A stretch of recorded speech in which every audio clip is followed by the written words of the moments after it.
Il a déclaré que cette année 2025 sera une année électorale.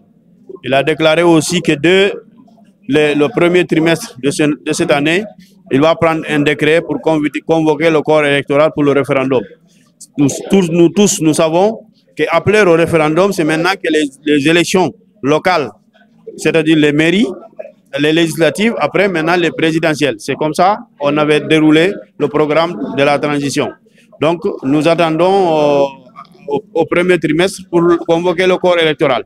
Actuellement, il y a le recensement général de la population, le PNRAVEC, pour constituer le fichier électoral.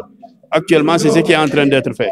Bon, vous avez, à chaque fois, les politiciens, nous les politiciens, toujours, on dénonce l'injustice. On dit que c'est l'injustice, l'injustice. Mais ce n'est pas Aliba seulement qui est en prison actuellement. Il y a d'autres jeunes qui ne sont pas connus, qui sont en prison à cause des fautes qu'ils ont déclarées sur les réseaux sociaux ou quelque chose comme ça.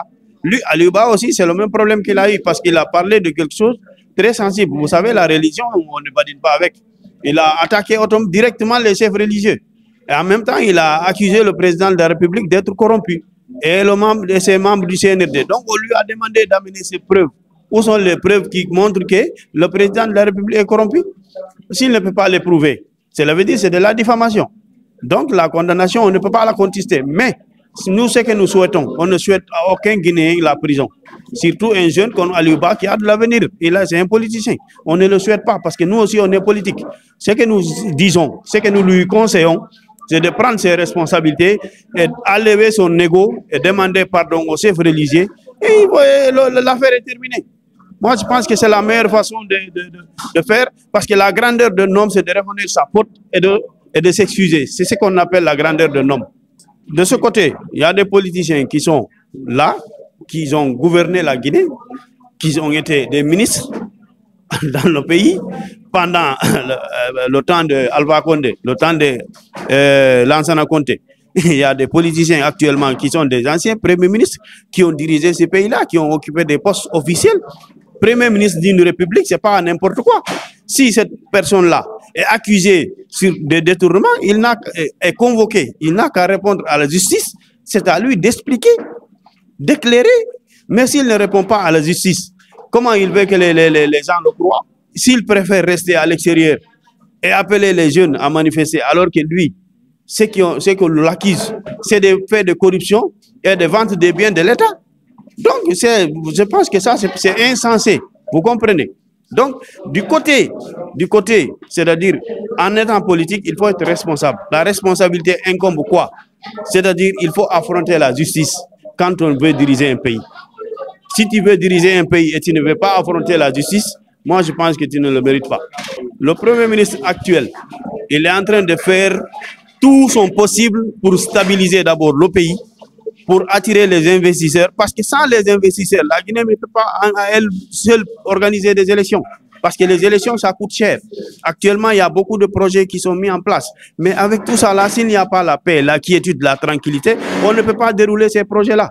Donc, pour projet, il faut que les gens prennent conscience actuellement de la situation de la Guinée. La situation de la Guinée est en avance.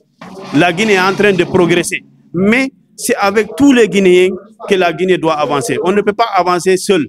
Tu comprends? Il y a le projet Simandou, c'est un gros projet. Un projet que tout Guinéen doit intégrer pour comprendre l'enjeu réel du projet Simandou. C'est le plus grand mine de fer du monde, jamais exploité encore.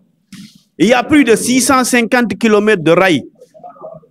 Pas une seule rail, et 2 allers-retour qui sont en train d'être faits. Il y a un grand port minéralier qui est en train d'être construit à Forêt-Caria.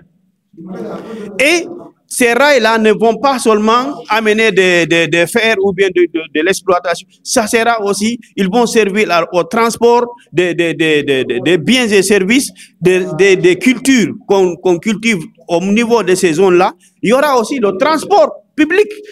Donc, c'est un projet qui incombe. Il y a la santé, il y a l'éducation, il y a l'agriculture, il y a l'environnement global. Il y a tout ça. C'est un projet très, très prometteur pour le pays. Mais pour que ce projet-là se réalise, il faut que les Guinéens prennent conscience exactement ce qui se passe et qu'ils s'entendent entre eux autour de la table pour que la Guinée avance. Parce que ce que nous avons besoin, si la Guinée est en avant, la Guinée peut apporter beaucoup de choses à l'Afrique de l'Ouest et à l'Afrique tout entière. Merci.